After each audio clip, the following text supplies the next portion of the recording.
Hate speech is entirely subjective. What's been described here is incitement to violence, which is already described in the law. No one's advocating for that, but hate speech is subjective. But don't you find it interesting that I could slag you off or slag your religion off, Yeah. and there's no protection under the law for that? The same goes for Jews, for Muslims. In fact, the Royal Commission, after the mosque shootings, recommended that we introduce some protections around hate speech. Again, recommendations that won't be picked up because they are antithetical to what law is supposed to do. The law is to serve and protect individuals through a standard of equality, and we're supposed to have these objective principles, but subjective interpretation can come in from judges. Personally, Nathan, how would you feel if I slagged off your Lord and Saviour? It wouldn't bother me in the slightest. Honestly, it wouldn't bother me in the slightest. Why not?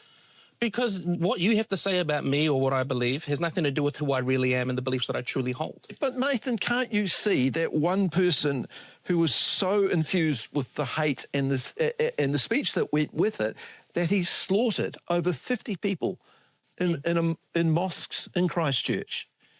Surely there needs to be some protection. The issue of the Christchurch mosque shooting is an extremely powerful one, obviously, and it's very emotive, and it was one of the darkest days in New Zealand history. I remember it very clearly, and no one would ever justify that day through any sort of rational thinking.